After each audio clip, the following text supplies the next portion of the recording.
ada beberapa program prioritas ya berkenaan dengan Hari Peduli Sampah ya. Hari ini kebetulan bertepatan tanggal 21 Februari itu peringatan Hari Peduli Sampah Nasional yang diperingati secara nasional. Di mana sebenarnya momentum hari ini tanggal 21 ini mengingatkan kembali bahwa persoalan sampah itu sampai sekarang ini masih menjadi PR penting Kalimantan Selatan. Sebenarnya bukan hanya Kalimantan Selatan ya, Indonesia. Ya. Di mana bahwa sampai saat ini kita belum bisa mengelola sampah dengan baik. Hal ini tentunya dibuktikan misalnya dari data yang kami terima ya, yang kami rekod dari Sistem Informasi Pengelolaan Sampah Nasional tahun 2021 kemarin di akhir Desember kemarin, bahwa untuk jumlah sampah harian kita di Kalimantan Selatan yang seluruh kabupaten kota itu mencapai 989 ton per hari. Kalau setahun berarti kurang lebih yang ada data kami dari sistem informasi pengelolaan sampah nasional itu sejumlah 359.097 ton per tahun. Ya, ini tentunya jumlah timbulan sampah itu kan linear ya dengan jumlah penduduk. Semakin bertambah penduduk, otomatis pasti timbulan sampah akan meningkat juga. Belum lagi ini diperburuk dengan lifestyle, gaya hidup kita. Apalagi kita yang sekarang serba praktis ya.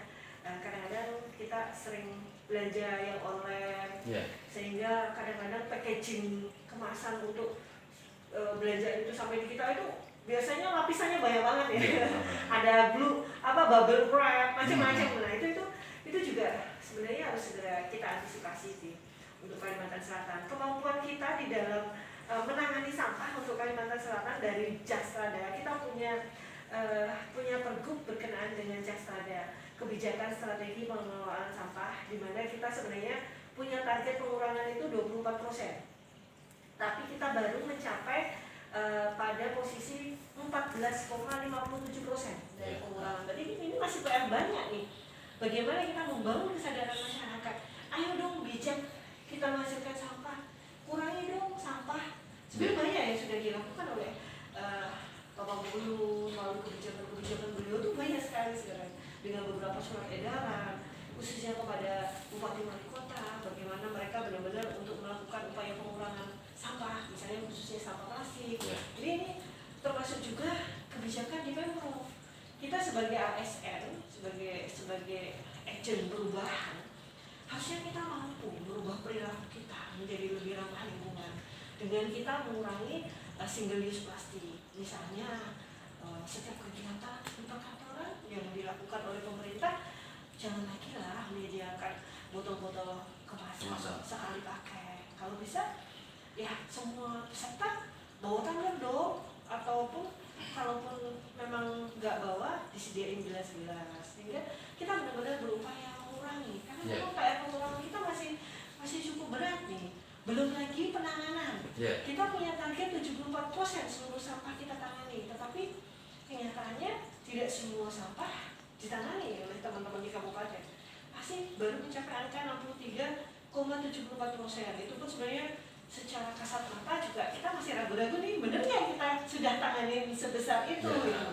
Karena kenyataannya masih banyak sampah-sampah tercecer di kolong rumah, diambil di sepanjang jalan-jalan protokol, masih banyak misalkan persoalan sampah. Sehingga kita berharap, ayo dong mari kita bangun kesadaran dari diri kita. Mulai dari kita dan mulai sekarang, kapan lagi? Ini dengan proporsi sampah yang luar biasa, dan sampah plastik juga ini sangat apa ya? Meskipun sebenarnya sampah plastik itu juga bisa untuk diproses ulang ya, bisa ada nilai ekonomi, tetapi kan kemampuan kita mengelolanya kan tidak selinier dengan sampah yang dihasilkan, sehingga langkah yang paling tepat ya mengurangi jumlah sampah dan memilahnya mulai dari rumah.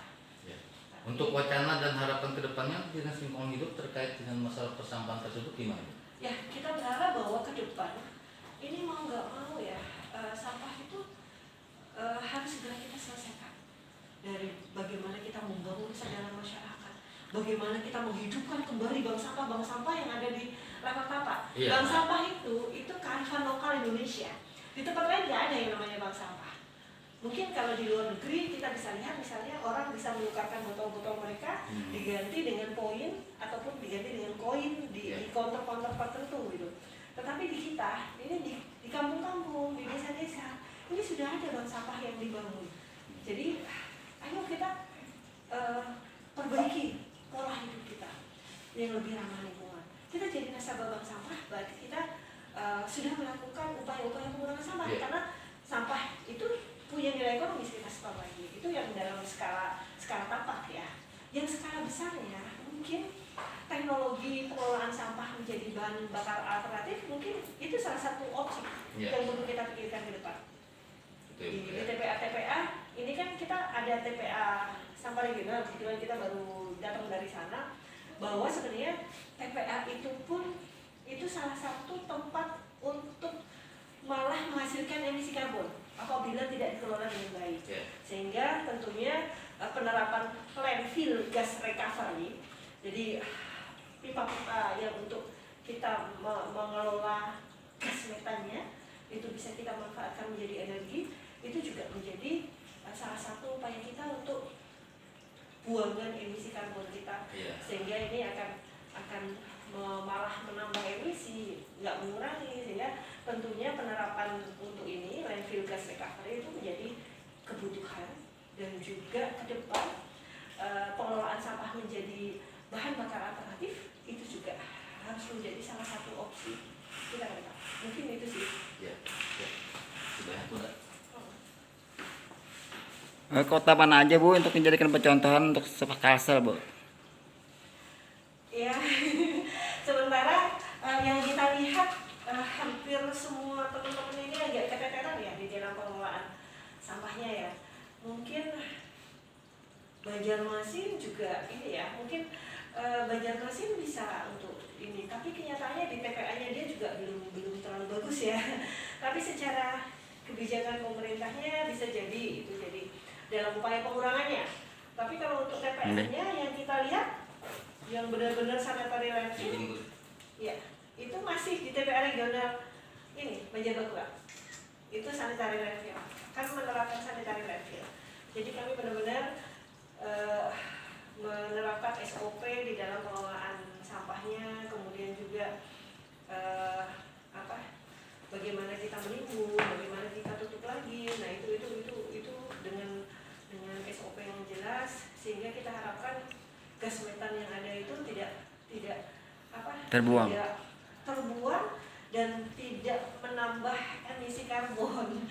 Sehingga karena gas metan ini yang tidak terkelola dengan baik ataupun dia akan terbuang ke udara menjadi emisi karbon, ini akan sangat mempengaruhi climate change, perubahan iklim. Nah itu sehingga itu benar-benar kita harus benar-benar kelolanya dengan baik di TPA. Alhamdulillah tahun ini bukan tahun depan, dari Kementerian PUPR itu akan membantu kita membangun TPS 3R, di mana karena kita kemarin pas ketemu Pak Menteri, kita sampaikan bahwa sampah yang dikirim ke TPA regional itu belum dalam bentuk residu, karena teman-teman kabupaten agak kesulitan untuk melakukan pemilahan.